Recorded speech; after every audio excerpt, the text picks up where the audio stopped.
My Lord, Your Ladyship, the sole purpose of conservatory orders under Article 23 of the Constitution, which gives this court power to issue conservatory orders, is to preserve the substratum, the subject matter of the petition. Here, what is being preserved is the right, constitutional rights of the Deputy President, who has challenged the impeachment for violating his rights, seeks to have that impeachment vacated and quashed. That is what needs to be preserved, and that is the purpose for which 3 judges issued conservatory orders, or 2 judges issued conservatory orders. But my lords, your ladyship, those 3 judges sitting separately, each one of them made a finding that there were serious, weighty constitutional issues raised that needed to be fully canvassed during the hearing of the petition, for the court to have the opportunity to give a considered decision on those issues, and therefore gave conservatory orders to preserve the subject matter, so that the Deputy President remains in office. There is no vacuum, there is no insecurity.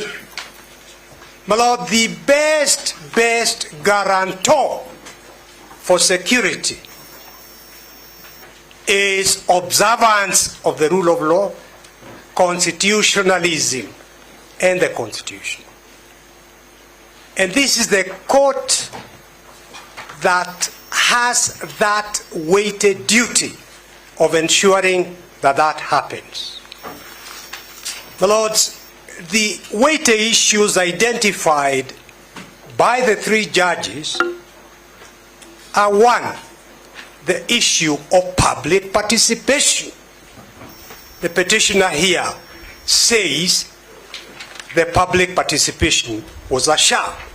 We will be going into that through my colleagues. I'm just saying the weighty issues here. The second issue was the constitutional validity of Standing Order 68, giving a period of only 12 days to finish the whole purpose of the impeachment. And I would like to mention this issue of public participation, and indeed the time of 12 days, assumes added importance when we remember the wording of Article 1. The wording of Article 1 is that sovereignty remains in the people of Kenya. They have donated that power, that sovereignty, to your lordships, to your leadership, to the judiciary. They have donated their power to Parliament, the National Assembly, and the Senate, and they have donated that power to the executive. But the people of Kenya remain sovereign. That is why there must be adequate public participation in terms of the decision in the British tobacco case. The third issue was proof, the threshold, serious violations of the Constitution, which the Deputy President says do not exist in his place. Our opponents will be pointing out to you where it is that undermining the President is one of the grounds. But Lord, the people of Kenya, in retaining sovereignty in themselves, elected leaders, members of parliament, senators, deputy president, the president, to serve them.